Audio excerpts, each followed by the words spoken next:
By now, you've probably heard that we're in a housing crisis. Housing crisis. Well, housing affordability has hit a 3-decade low, Showing no signs of slowing. And prices are rising faster than they have in years. So when it feels like rents are out of control, some people are deciding that they don't want to be in the rental market altogether. You can just take direct action and move into an empty house. I really don't think it's up to the individual to just claim it. We know that people don't squat and live well. I don't think it's legitimate as a societal response.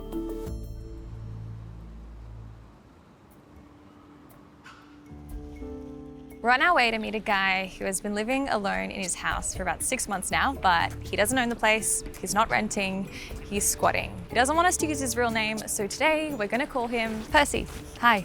hey, I believed like there would be a point that I would own property, and the market just kept getting worse and worse. Then I realized that maybe there was another way, and I just went for it. Percy is living in one of the wealthiest areas in all of Brisbane. It's a very upmarket area, like I'm sort of a bit out of place. A few years ago, Percy was a paying renter in this same house. But when he moved into another rental and found this place sitting there, empty, he decided to move back in. I've always tried to live in places with the cheapest rent possible, but it's just harder and harder. It sounds sort of silly. I just wanted to have the space, that sort of freedom that I wouldn't otherwise be afforded, like renting or share housing. He didn't want to do the interview in the house because he was afraid of being overheard. But he did agree to let us look inside. We got bedrooms here. This one is kind of like the guest room. There's like water damage, you can see up in here. So there was a bunch of mold up there. The floor undulates a little bit. There's some holes. That's a fun one there. You gotta love that in summer.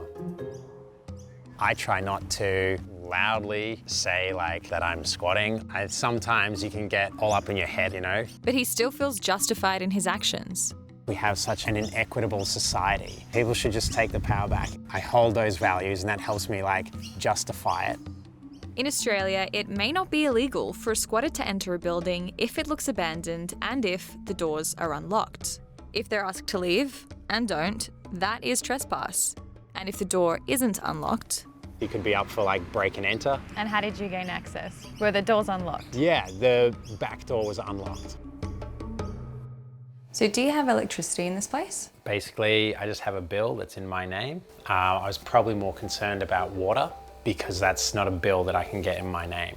Percy had heard from squatters before him that connecting the water is how he'd be caught. Instead, you'll see there's like this barrel behind you. So I fill it up as much as I need and then just divvy water out from there around the house. I just throw some water in here, a bit of soap. Bob's your uncle.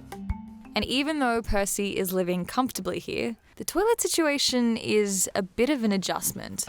So this is a paint bucket, milk crates to get some height over the top.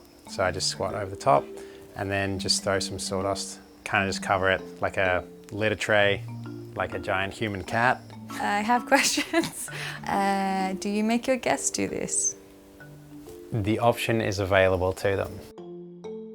There's no real definition of what counts as an empty property, but up to 136,000 homes could be vacant across Australia.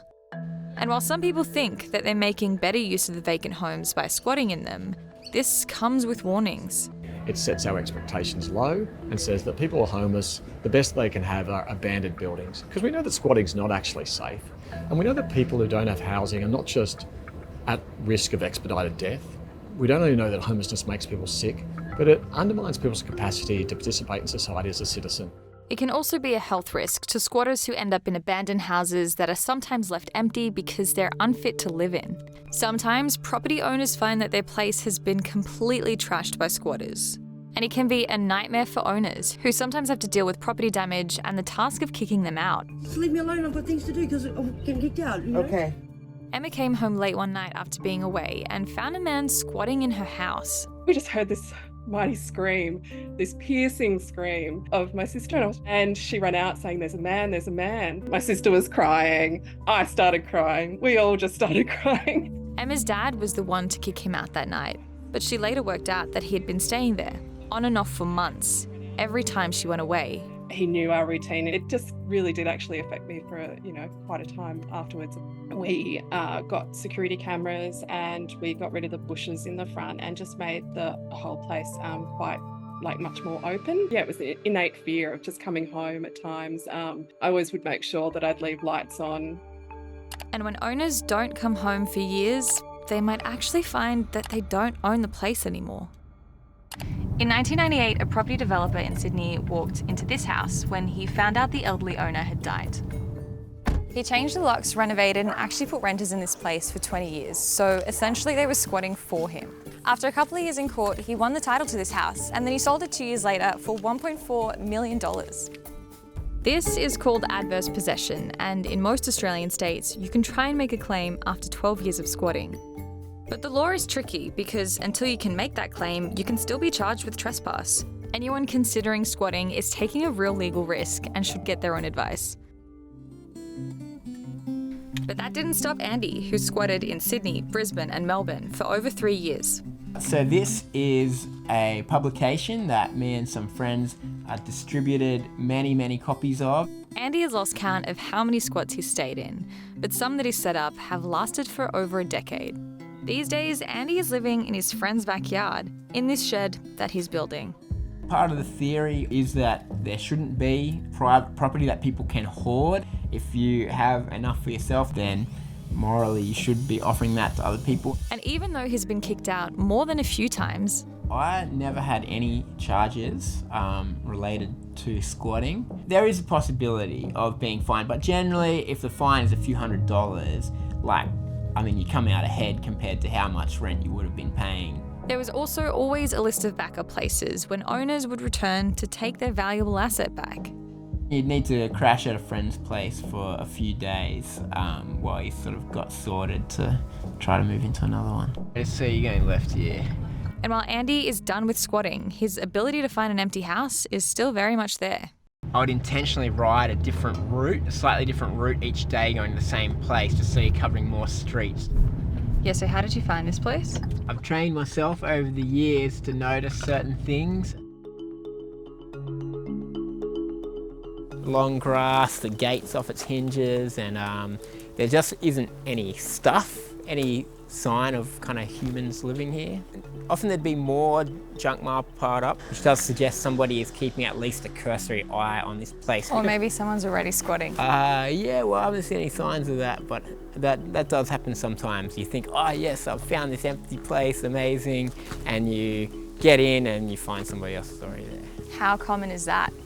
I wouldn't say it's that common, but it has happened to me a couple of times. At a government level, there have been some attempts to reduce the number of properties sitting there empty. In parts of Melbourne, there is a tax for vacant residential properties. The idea is to encourage owners to put these empty properties back into the rental market. But Cameron says fixating on the empty houses is just a distraction. I don't hold great hope that we can solve homelessness or the housing crisis by merely intervening into the empty houses. We can only do that by demonstrably increasing the supply of social and affordable housing in society. And he says people are focusing too much on the haves and have-nots when there are even bigger questions. We don't need to pit people without housing up against property owners. Some governments over time often will try and increase the supply of social housing in certain neighbourhoods, and many residents, many community groups will reject it. We have the income in Australia. We need to choose differently.